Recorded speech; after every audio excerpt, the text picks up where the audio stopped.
السلام علیکم ورحمۃ اللہ وبرکاتہ۔ الحمد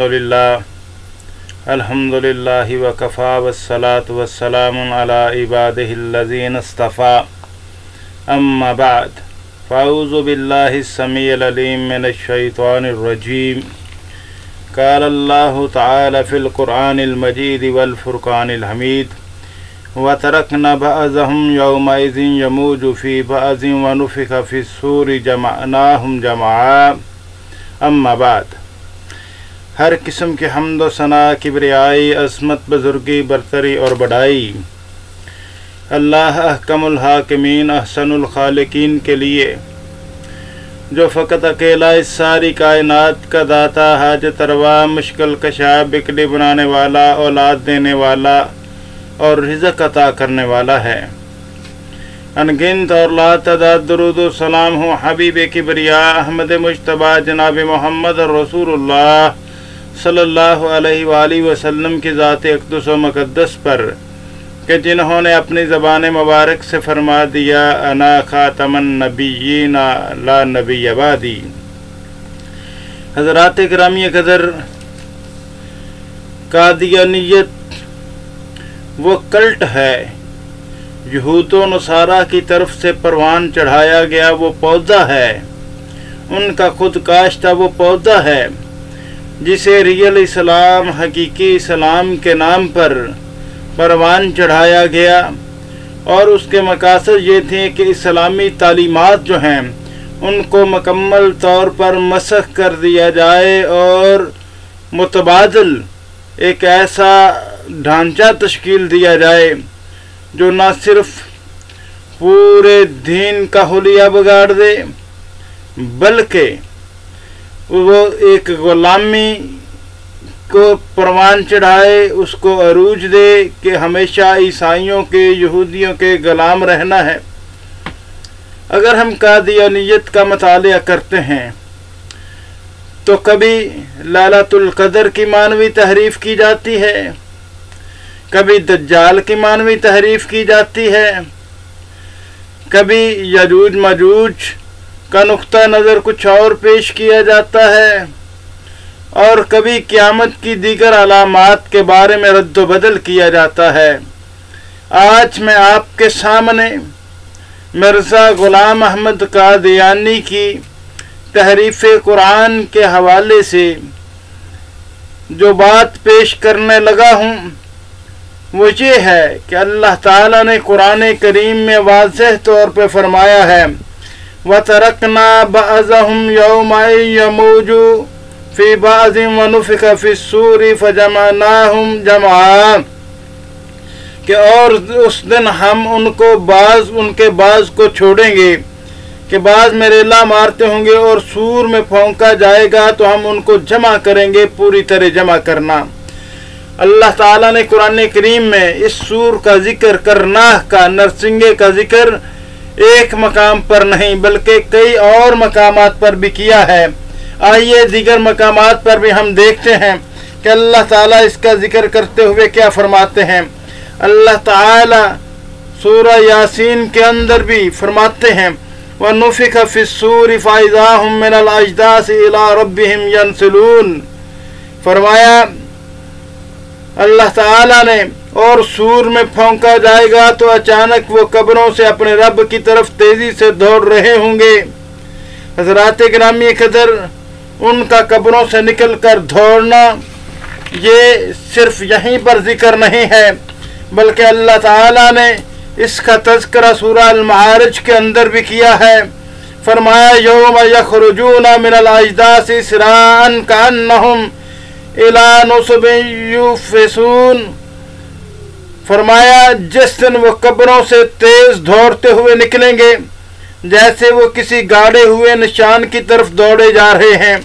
یعنی اللہ تعالیٰ نے اس قبروں سے نکلنے کا ذکر یہ قیامت کے دن کے حوالے سے علامات ہے ذکر کیا، اور اسی طرح رب کائنات نے یہ جو بات بیان فرمائی ہے سورہ یاسین کے اندر کہ وَنُفِخَ فِي الصُّورِ فَإِذَا هُمْ مِنَ الْأَجْدَاثِ إِلَىٰ رَبِّهِمْ يَنْسِلُونَ۔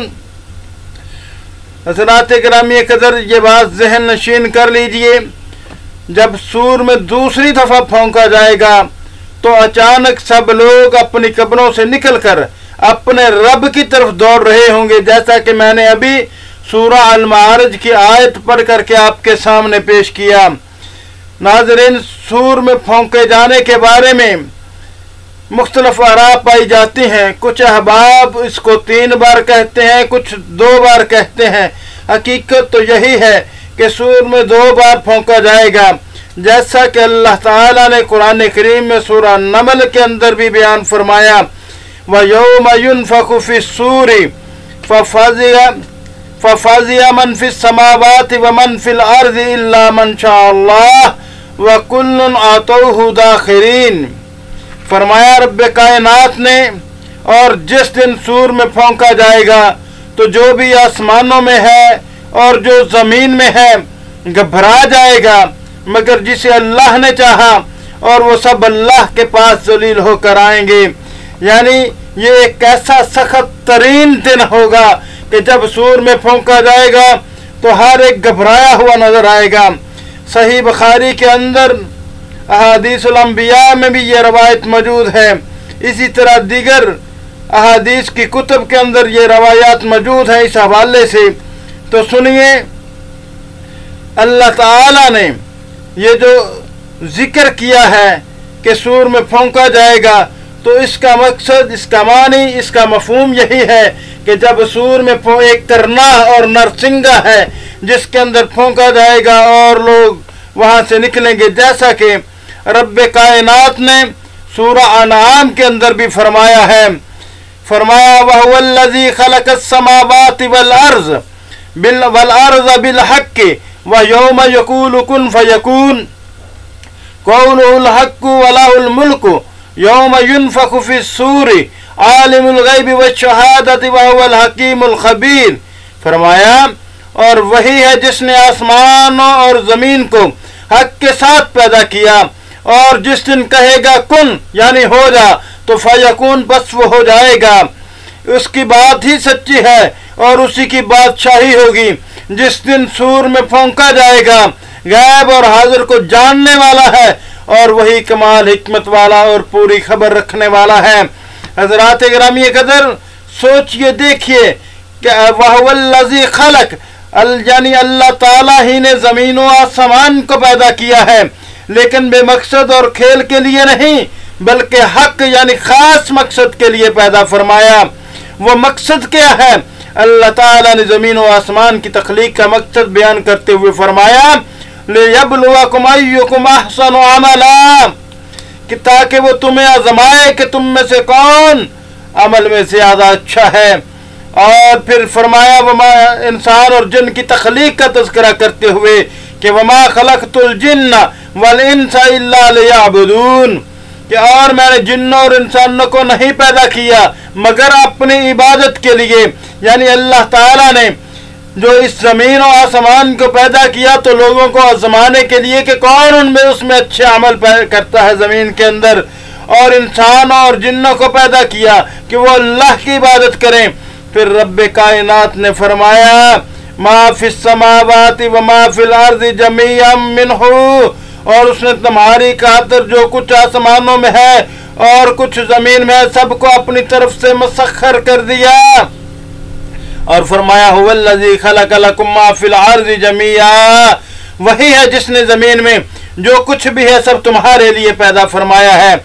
मालूम हुआ कि ये सब कुछ इंसान के फायदे और उसकी आज़माइश के लिए है, और इंसान को अल्लाह ताला ने अपनी इबादत के लिए पैदा फरमाया है। फरमाया व यौम यक़ूलु कुन फ़यकून, यानी हशर के दिन जब वो तमाम मुर्दों को जिंदा करना चाहेगा तो अल्लाह ताला के लफ्ज़ कुन कहने से तमाम मुर्दे जिंदा हो जाएंगे। फिर फरमाया वलहुल मुल्कु यौम युनफ़ख़ु फ़िस्सूर, यानी दुनिया में मजाजी तौर पर जिनको बादशाह कहा जाता था उनकी मजाजी बादशाहत भी खत्म हो जाएगी। अल्लाह फरमाएगा लिमनिल मुल्कुल यौमा लिल्लाहिल वाहिदिल कहार, आज किसकी बादशाही है? सिर्फ अल्लाह की जो एक है जबरदस्त है। और फरमाया اللہ تعالیٰ نے جیسا قرآن کریم میں سورہ فاتحہ میں کہ مالک یوم الدین، کہ وہ تو یوم رضا اور قیامت کے دن کا مالک ہے۔ اب آتے ہیں ہم سور کی طرف، جو ہمارا اصل تبصرہ ہے جس پر کرنا کہ سور کیا چیز ہے۔ حضرت عبداللہ ابن عمر رضی اللہ تعالیٰ عنہ بیان کرتے ہیں کہ نبی اکرم صلی اللہ علیہ وآلہ وسلم کے پاس ایک اعرابی آیا، اس نے عرض کیا اللہ کے رسول سور کیا ہے؟ آپ صلی اللہ علیہ وسلم فرمایا اس سے مراد وہ سینگ ہے، وہ نرسنگا ہے جس میں پھونکا جائے گا۔ یہ مسند احمد کی روایت ہے۔ تو میرے پیارے بھائیوں، اسی لیے السور کا ترجمہ نرسنگا کیا جاتا ہے۔ دوسری حدیث میں ہے سور پھونکنے والا فرشتہ اس وقت سے تیار عرش کی طرف دیکھ رہا ہے جب سے اسے سور دیا گیا، اور آنکھ بھی نہیں جھپک رہا کہ کہیں اسی اثنا میں اسے حکم نہ دے دیا جائے۔ بس درست بات یہی ہے کہ سور ایک کرن ہے، نرسنگا ہے جس کے اندر پھونکا جائے گا، جس کے بارے میں نبی اکرم صلی اللہ علیہ وآلہ وسلم نے خود بیان کر دیا۔ تو میرے بھائیوں، آئیے دیکھتے ہیں یہ جو سورہ کہف کے اندر رب ذوالجلال نے فرمایا وَتَرَكْنَا بَعْضَهُمْ يَوْمَئِذٍ يَمُوجُ فِي بَعْضٍ وَنُفِخَ فِي الصُّورِ فَجَمَعْنَاهُمْ جَمْعًا۔ اللہ اکبر۔ تو اس سور کے بارے میں یاد رکھیے نبی اکرم صلی اللہ علیہ وآلہ وسلم نے لفظ سور کی تفسیر خود فرما دی، اور وہ تفسیر کیا ہے میں آپ کو بتائے دیتا ہوں۔ ابو داؤد کے اندر موجود ہے، سنن ابو داؤد کے اندر سور کے بارے میں نبی اکرم صلی اللہ علیہ وآلہ وسلم فرماتے ہیں السور قرن ينفخ فیہ، کہ سور وہ کرن ہے جس میں پھونکا جائے گا، سور وہ کرن ہے جس میں پھونکا جائے گا، یعنی سور ایک نرسنگا اور ایک کرن ہے جس کے اندر پھونکا جائے گا۔ یہ کون کہہ رہے ہیں، کون بتا رہے ہیں؟ نبی اکرم جناب محمد رسول اللہ صلی اللہ علیہ وسلم بیان فرما رہے ہیں کہ سور ایک کرن ہے جس کے اندر پھونکا جائے گا۔ یہ میری اور آپ کی بات نہیں ہے، نہ ہی کسی مولوی کی بات ہے، لیکن مرزا غلام احمد قادیانی نے اس کے برعکس اس کی تفسیر کی اور کہا، لکھا اپنی کتاب روحانی جلد 23 چشمہ معرفت کے صفحہ نمبر 83 اور 84-85، یہ دیکھیں میرے ہاتھ میں ہے، روحانی جلد 23 ہے، آپ دیکھ سکتے ہیں۔ اس کے اندر صفحہ نمبر یہ دیکھ لیں، یہ صفحہ نمبر 83 میرے ہاتھ میں کھلا ہوا ہے، یہ دیکھ سکتے ہیں۔ اور اس کے اندر مرزا غلام احمد قادیانی لکھتا ہے، اور اس پیش گوئی کے ساتھ قرآن شریف میں ایک اور بھی پیش گوئی ہے جو جسمانی اجتماع پر دلالت کرتی ہے، وہ یہ ہے کہ وَتَرَكْنَا بَعْضَهُمْ يَوْمَئِذٍ يَمُوجُ فِي بَعْضٍ وَنُفِخَ فِي الصُّورِ فَجَمَعْنَاهُمْ جَمْعًا، یعنی ان آخری دنوں میں جو یاجوج ماجوج کا زمانہ ہوگا، دنیا کے لوگ مذہبی جھگڑوں اور لڑائیوں میں مشغول ہو جائیں گے، اور ایک قوم دوسری قوم پر مذہبی رنگ میں ایسے حملے کرے گی جیسے ایک موج دریا دوسری موج پر پڑتی ہے، اور دوسری لڑائیاں بھی ہوں گی، اور اس طرح پر دنیا میں بڑا تفرقہ پھیل جائے گا، اور بڑی پھوٹ اور بغض اور کینہ لوگوں میں پیدا ہو جائے گا۔ اور جب یہ باتیں کمال کو پہنچ جائیں گی تب خدا آسمان سے اپنی کرناہ میں آواز پھونک دے گا، یعنی مسیح موعود کے ذریعے سے جو اس کرناہ میں جو اس کی کرناہ ہے ایک ایسی آواز دنیا کو پہنچائے گا جو اس آواز کے سننے سے سعادت مند لوگ ایک ہی مذہب پر اکٹھے ہو جائیں گے۔ تو حضرات گرامی قدر سنیے، مرزا غلام احمد قادیانی کہتا ہے جب یہ باتیں کمال کو پہنچ جائیں گی، جب یہ باتیں کمال کو پہنچ جائیں گی تب خدا آسمان سے اپنی کرناہ میں آواز پھونک دے گا، یعنی مسیح موعود کے ذریعے سے جو اس کی کرناہ ہے ایک ایسی آواز دنیا کو پہنچائے گا जो इस आवाज को सुनने से सआदतमंद लोग एक ही मजहब पर इकट्ठे हो जाएंगे और तफर्रका दूर हो जाएगा और मुख्तलिफ कौमें दुनिया की एक ही कौम बन जाएंगी। और फिर दूसरी आयत में फरमाया वअरज़नाहुम जहन्नम यौमइज़िन लिलकाफिरीन अर्ज़ा, और इस दिन जो लोग मसीह मऊद की दावत को कबूल नहीं करेंगे उनके सामने हम जहन्नम को पेश करेंगे, यानी तरह तरह के अजाब नाज़िल करेंगे जो जहन्नम का नमूना होंगे। तो हजरात गिरामी कदर सुनिए जो बात कही मिर्जा गुलाम अहमद कादियानी ने कि जिस दिन असूर फूंका जाएगा तो तमाम कौमें एक ही कौम बन जाएगी। तो हम ये पूछना चाहते हैं कि मिर्जा गुलाम अहमद कादियानी ने अपने आप को सूर करार दिया और कहा कि वो तमाम कौमें एक ही बन जाएंगी, तो बताइए क्या तमाम कौमें एक कौम बन गई मिर्जा कादियानी के दावा मसीहियत के बाद? अगर नहीं तो मिर्जा कादियानी मसीह मऊद भी नहीं अपनी ही तहरीर के मुताबिक, और ना ही वो उस पर पूरी तरह फिट बैठती है ये बात। और इसी तरह ज़हन में रखिए।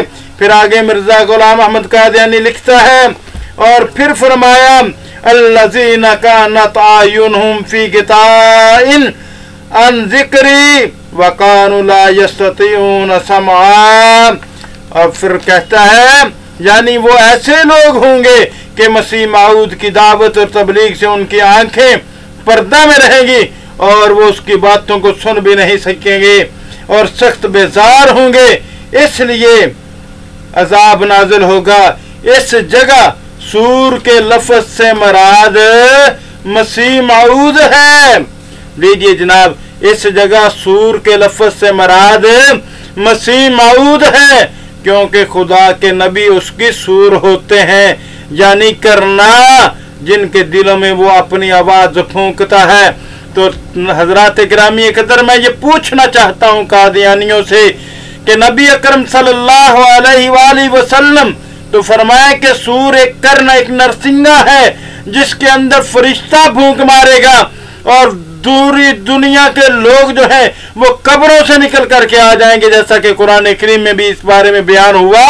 लेकिन मिर्जा गुलाम अहमद कादियानी इस लफ्ज की असूर की मारवी तहरीफ करते हुए बयान करता है कि इस जगह सूर से मराद मसीह मऊद है, क्योंकि खुदा के नबी उसके सूर होते हैं। तो जनाब हम ये पूछना चाहते हैं, अगर ये अल्लाह के नबी अल्लाह ताला के सूर होते हैं, कर्ण और नरसिंगे होते हैं, तो नबी अकरम सल्लल्लाहु अलैहि वसल्लम ने ये बात क्यों ना फरमा दी कि इस जगह सूर से मुराद मैं हूँ, क्योंकि मैं अल्लाह का नबी हूँ और उन अल्लाह के अंबिया जो हैं वो अल्लाह के सूर और करना होते हैं। ये नबी अकरम सल्लल्लाहु अलैहि वसल्लम ने क्यों ना फरमा दिया? ये दर हकीकत मिर्जा गुलाम अहमद कादियानी ने कुरान करीम की मानवी तहरीफ की है, जो मैंने आपके सामने साबित की। ये चश्मा मार्फत के रूहानी जंजिल 23 के सफ़ा नंबर 83 से 85 तक ये तहरीर उसकी मौजूद है। तो हजरात इकरामी कदर इस तरीके से मिर्जा कादियानी ने मानवी तहरीफ की। इंशाअल्लाह रहमान अल्लाह के फजल व करम से अगले प्रोग्राम के अंदर मैं आपके सामने ये बात बयान करूंगा, वाज़ेह करूंगा कि कुन फयकून जो अल्लाह ताला की सिफ्त है, उस सिफ्त को जो है मिर्जा कादियानी ने अपने ऊपर किस तरह फिट किया और कुरान करीम की मानवी ही नहीं बल्कि लफ्जी तहरीफ करके अपना एक कलाम तराशा और कुन फयकून की सिफ्त होने का हामिल होने का दावा किया। और फिर इस एतराज पर आप पाकट बुक के मुअल्लिफ मलक अब्दुर्रहमान खादिम गुजराती ने जो दजल और फरेब का मुजाहरा किया, इंशाअल्लाह वो भी आपके सामने अगले लेक्चर में तफसील के साथ बयान करेंगे। अल्लाह से दुआ है कि अल्लाह पाक हम सबको हक बात कबूल करने और हक बात को समझने की तौफीक अता फरमाए। और आखिर में मैं आप तमाम अहबाब से ये गुजारिश करूँगा कि मेरे YouTube चैनल कादियानी एक्सपोज्ड को लाइक और सब्सक्राइब करें और इसको आगे ज़्यादा से ज़्यादा शेयर करें और फीडबैक दें। اور بیل آئیکن جو ہے وہ ضرور دبائیں تاکہ میری آنے والی ہر نئی ویڈیو جو ہے، ہر نیا لیکچر جو ہے، خصوصاً زیادہ تر رد قادیانیت کے متعلق، قادیانی عقائد اور ان کے نظریات کے متعلق، ان کا جو ہے میسج، ان کا پیغام بر وقت آپ تک پہنچ سکے اور آپ وقت پر اس ویڈیو کو دیکھ سکیں۔ اللہ تعالی ہم سب کا حامی و ناصر ہو۔ وما علینا الا البلاغ۔